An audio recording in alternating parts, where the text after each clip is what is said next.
Rick, take a listen to the soundbite from Jamie Dimon speaking at a BlackRock retirement summit, asked about the consumer. Here's his latest take.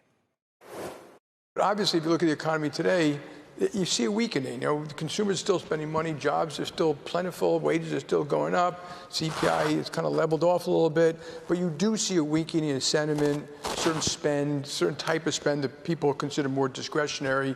And what changes that, it's hard to tell. I don't think the average American consumer who wakes up in the morning and goes to work, which are like 175 million of them, changes what they're going to do because they're reading about tariffs. So I just question that a little bit. Yeah, and that was showing up in some of the survey data, Rick. And again, he mentions there's some of the weakness that he's picking up a little bit on the consumer front as well.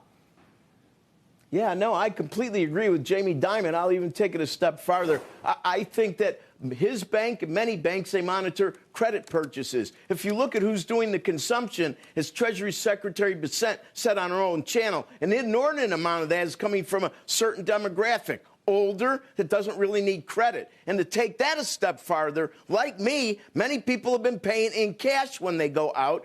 I think the consumer is doing pretty good. What you're seeing that's being anticipating slower growth is the deleveraging domestically and globally. The uncertainty causing that deleveraging is showing up in big time in equity prices, which I consider all to be a temporary move. Well, let's go more into that, because I think a lot of people do care about what happens to the stock market, especially if they're watching or listening to this fine network, Ryan.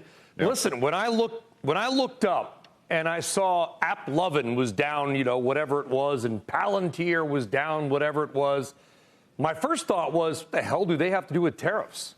Absolutely nothing. People were selling what they could sell to raise money. These are sky-high valuation names. I'm not picking on them, but I think to your point and some of your competitors' data as well, Ryan, I'm not saying it's just a garden variety sell-off because I know it's scary, but the reality is we've had far worse than this over the last few years, and almost every time, if you bought, you made money a year later.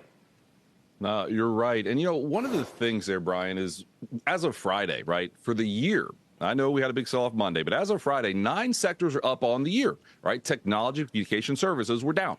I've come on your network for a while saying we're more neutral technology because it is pricey. There's a lot of growth coming there, but there's a lot of other areas. I mean, I know it sounds almost boring to say, but if you're diversified, you're having an okay year right now, right? Bonds are up a couple percent, gold's up double digits, Europe's up double digits. We know China's making three-year highs. I mean, there really are.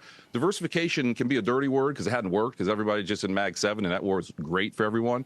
But we've been preaching stay diversified here, especially in a post-election year. You get that volatility early. I think, Brian, that makes sense. One more comment on this. Remember, I know everyone remembers on this network, early August, right? We had that 8% correction really quickly, yen carry trade unwind. If you look at triple B spreads, corporate spreads, they were more stressed then than they are now. We've pulled back ballpark about the same amount approximately, yet there's less stress in the credit markets. I mean, it can change in a hurry, but I just think this is more of your, I know it doesn't feel like it, garden variety pullback. It's sure scary when it happens. No one likes it when it's your money when it does this, but listen, prepare for volatility and a double-digit correction. We said that all year coming into this year, and now it's here, and we don't think it's going to get all that much worse. It's probably going to be an opportunity when we look up 6 to 9 months from now.